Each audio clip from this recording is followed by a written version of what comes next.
Commission में से कितना कमीशन भाजपा पार्षदों को दिया जा रहा है, विधायक प्रतिनिधि उजागर करें, कहा कांग्रेस पार्षदों ने।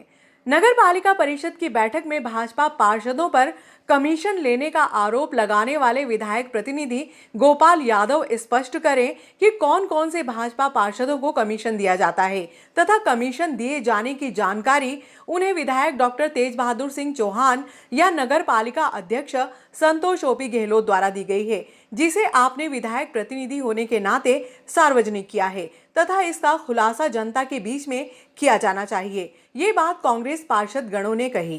को मेरा नमस्कार। कल नगर पालिका नागदा का साधारण सम्मेलन में हमारे नगर पालिका का बजट पेश हुआ। चूँकि बजट पूर्व साल की तुलना में इस बार 30 करोड़ कम का बजट हमारी नगर पालिका नागदा ने पेश किया। चूँकि बजट हर साल हमारे नगर को बढ़ना है, हमारा नगर विकसित हो रहा है, नगर बढ़ रहा है चारों तरफ, परंतु फिर भी हमारी नगर पालिका का बजट कल 30 करोड़ कम में कम पेश हुआ। बजट में भी बहुत सारी कमियां थी, जिसमें पैसों की कटौती की गई है। नगर विकास को कहीं ना कहीं ताक पर रखा गया नगर पालिका नागदा के द्वारा, और बहुत सारे आरोप प्रत्यारोप भी हुए। कल नगर पालिका परिषद की बैठक में हमारे पूर्व नगर पालिका अध्यक्ष पार्षद भी रहे हमारे गोपाल जी द्वारा बहुत सारे आरोप लगाए गए, जिसमें पार्षदों को भी उन्होंने बताया कि किस किस पार्षदों को कितना पैसा मिलता है। मुझे सब पता है, मेरा मुँह मत खुलवाओ। तो मैं उनसे जानना चाहता हूँ कि आपके बालक भी पार्षद रहे, आप अध्यक्ष रहे, आपकी श्रीमती जी भी अध्यक्ष रही, पार्षद रही हमारे साथ, आपको ज़्यादा पता होगा, आपकी सत्ता रही है, आपका शासन रहा है, तो किसको कितना ब्याज मिला, कितना कमीशन मिला, आपको ज़्यादा तरीके से पता है। तो अन्य महामहिम थावरचंद जी गहलोत जी के गृह निवास में उनके परिवार के लोग नगर पालिका में शासन कर रहे हैं, उसके बाद भी आप कह रहे हैं कि नगर पालिका में किससे कितना कमीशन मिल रहा था। ये आप हमारे नगर के विधायक ज़्यादा अच्छे से जानते हैं, क्योंकि आप उनके प्रतिनिधि थे।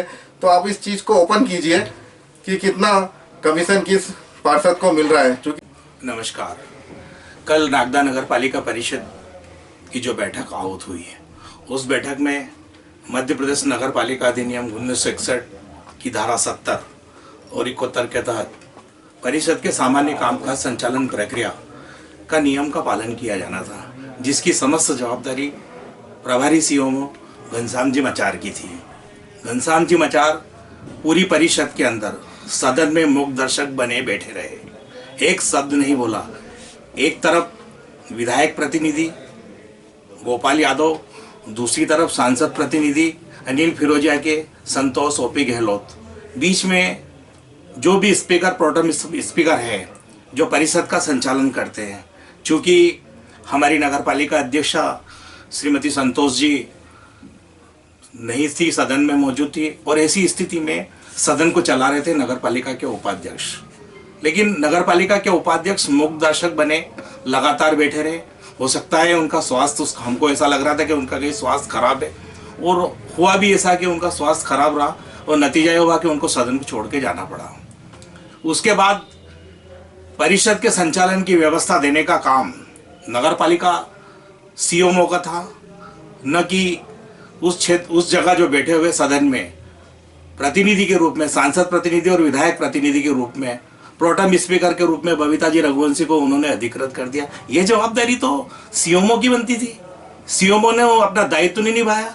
सीओमओ परिषद का सचिव था।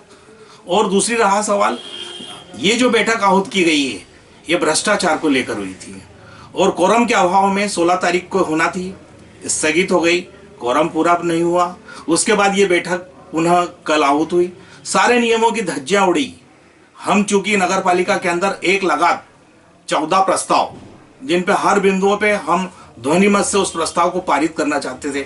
हमारा उद्देश्य केवल ये था कि नगर पालिका के अंदर जो भ्रष्टाचार हो रहा है, उस भ्रष्टाचार को हर तरीके से उजागर करें।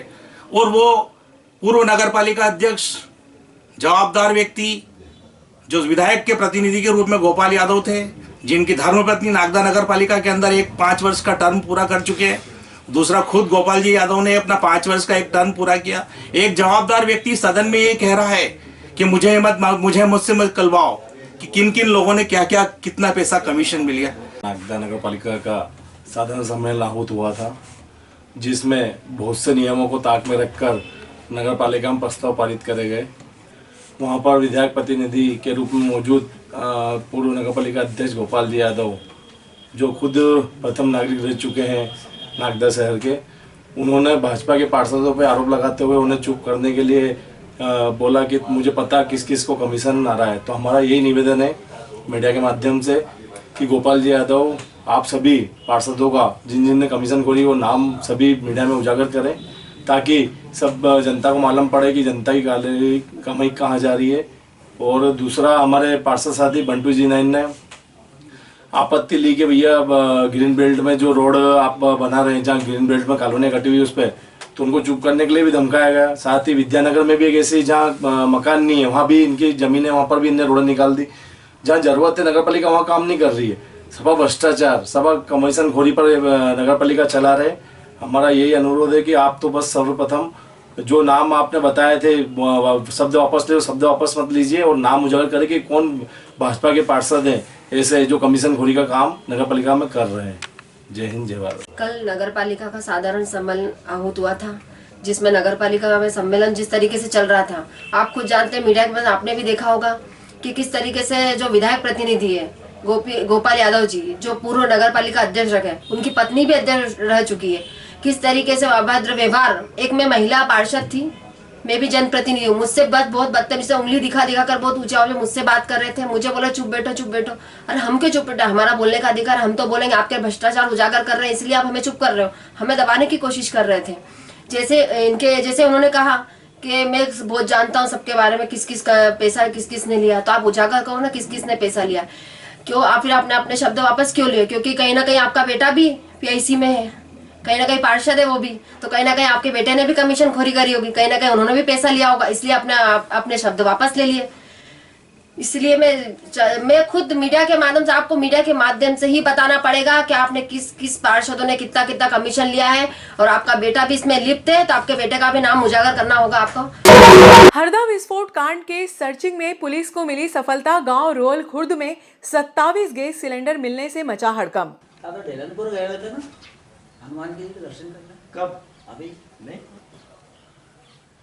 हरदा विस्फोट कांड के बाद से पुलिस द्वारा लगातार क्षेत्र में सर्चिंग अभियान चलाया जा रहा है, जिसमें टीआई को शुक्रवार को बड़ी सफलता मिली। गांव रोहल खुर्द में किराने की दुकान संचालित करने वाले व्यक्ति के मकान में 26 घरेलू गैस सिलेंडर और एक व्यावसायिक गैस सिलेंडर मिला। खाद्य विभाग के इंस्पेक्टर ने मौके पर पहुंचकर सिलेंडर जब्त करने की कार्रवाई की। ये कहाँ से ले सूचना थी पूरा कहाँ से ले इधर आ जाओ, इधर आ जाओ। पानी पीते ना 2 मिनट इतनी सारी विस्फोट हो जाए तो दिक्कत हो जाए। नहीं, ग्रामीणों की डर भी सही है सर, कोई ऐसी शिकायत नहीं। एक सेफ्टी पर्पज से जिस भी व्यक्ति विशेष ने बताया कि सर डर है हमें हरदा कांड से।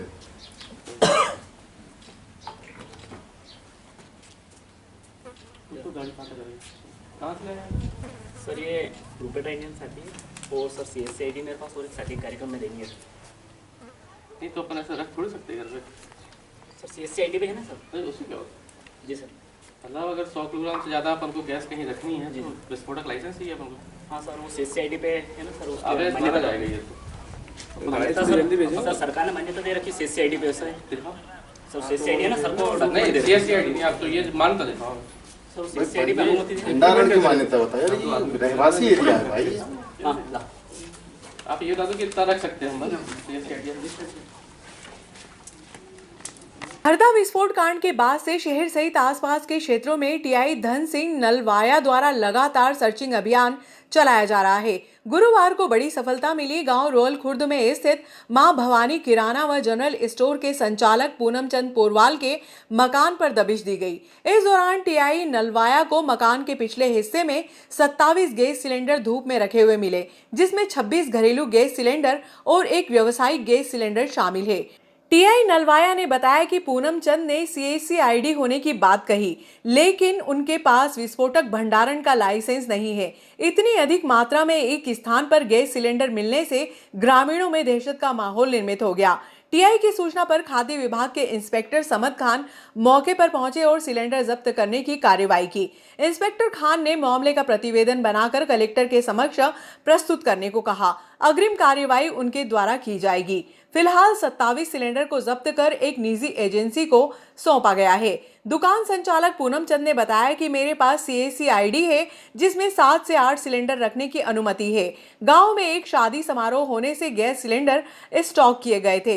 पूनम चंद ने स्वीकार किया कि उनके विस्फोटक भंडारण का लाइसेंस नहीं है। सर्चिंग ऑपरेशन के दौरान SI जितेंद्र पाटीदार, प्रधान आरक्षक सोम सिंह भदौरिया आदि उपस्थित थे। क्या है, भले ही आपको कुछ भी हो और 100 किलोग्राम से ज़्यादा कहीं रखते हैं तो विस्फोटक लाइसेंस या तो विस्फोटक लाइसेंस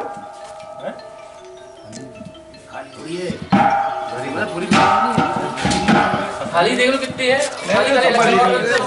जयसवाल जी खाली अलग एक साइड रखो, बड़ी एक साइड रखो। खाली भैया अलग रख दो। पूरा खाली है। 1-2 किलो कम हो सकता है। आज जो है खाली है तो सिलने कैसे है? ये देखना, ये वाली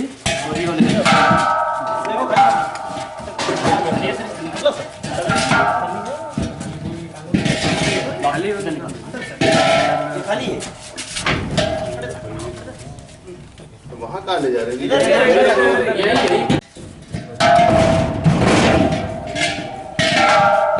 जो अंदर आए कैलाश भाई, मम्मी माता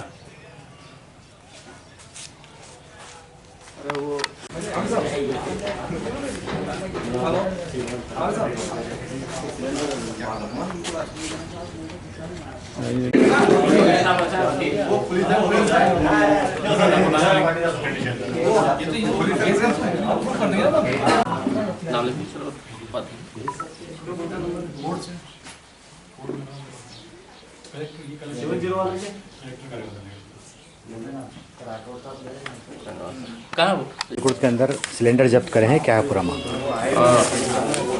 ये ग्राम रोहल खुर्द में श्री पूनम चंद पोरवाल द्वारा ये अवैध रूप से रखी गैस टंकियाँ रखी हुई हैं। इनके द्वारा यहाँ पे विक्रय किया जा रहा है। इनके पास विस्फोटक लाइसेंस न होने के कारण इन टंकियों को जब्त कर आगामी कार्रवाई लिया जा रहा है। सर टोटल कितने सिलेंडर जब्त करे सर? टोटल 27 सिलेंडर हैं जिसमें 26 घरेलू उपयोग के लाल सिलेंडर हैं और एक कमर्शियल सिलेंडर है इसमें। सर किसने पकड़े थे सिलेंडर? ये आपकी स्वयं की कार्रवाई या अन्य विभाग की है सर? ये कार्रवाई तो मेरे द्वारा की जा रही है, लेकिन थाना प्रभारी महोदय श्री धन सिंह जी द्वारा अवगत कराया गया कि यहाँ पे गैस टंकियाँ भरी हुई हैं और उनके द्वारा ये सर्च ऑपरेशन करके पकड़ा गया है। रखते हुए एक बड़ी कार्रवाई आपने गाँव रोहलपुर में की है सर, क्या है पूरा मामला? जी बिल्कुल, ग्रामीणों ने सूचना दी कि श्री पूनमचंद जी के यहाँ पे इस प्रकार के विस्फोटक सामग्री रखी हुई है। इस संबंध में जाके यहाँ पे सर्चिंग करी, तस्दीक करी तो इनके पास कोई CAC ID है, परंतु जितनी मात्रा में जो सिलेंडर रखे जाने थे वो उससे ज़्यादा मात्रा में है और सुरक्षा की कोई इंतजाम नहीं है और उसको विस्फोटक भंडारण का कोई लाइसेंस नहीं है। इस संबंध में पुलिस इंस्पेक्टर साहब को अवगत कराया और आके मौके पे कार्रवाई चालू में से बड़ी मात्रा में सिलेंडर जब्त हुए, क्या है पूरा मामला? सर CAC ID पे सरकार के गवर्नमेंट ने अधीन है मामला। मैंने CAC ID पे घरेलू गैस सिलेंडर जो रख रखे हैं, सरकार ने उसको प्रायोरिटी दे रखी है, इस संबंध में रखे हैं।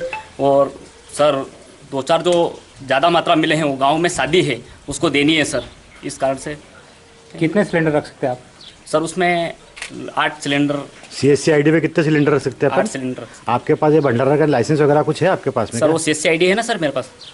भंडारण का लाइसेंस है क्या आपके पास में? विस्फोटक का लाइसेंस है सर। विस्फोटक में CAC ID ने अगर सरकार ने अगर दिया है तो किसी न किसी क्वेश्चन भंडारण के लाइसेंस से पूछ रहा हूँ, वो है अपने पास के नहीं? भंडारण लाइसेंस नहीं है सर, और सरकार ने CAC ID मुझे दे रखी है, मैंने उसके अंतर्गत मैं उस कार्य को करता हूँ सर। क्या नाम है आपका? सर पूनम चंद पोरवाल है ना सर।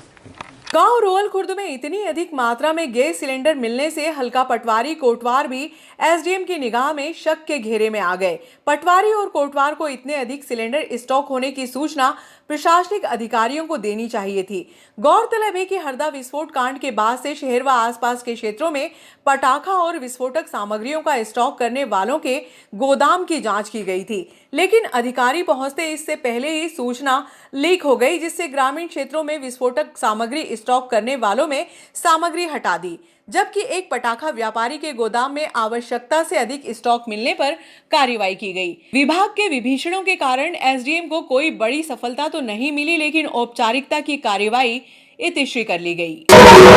वाघ बकरी फाउंडेशन अहमदाबाद द्वारा CSR के तहत संस्था स्नेह को CNG स्कूल बस भेंट की गई, जिसका लोकार्पण गुरुवार को सूरज स्नेह परिसर में समारोह पूर्वक किया गया। सामने कैमरे पे एक मिनट इधर देखिए सर, एक बार सर कैमरे पे सामने ऊपर ठीक सर, ठीक है सर, ठीक है सर, ठीक है सर, ठीक है सर, यस कट, एक मिनट वेट।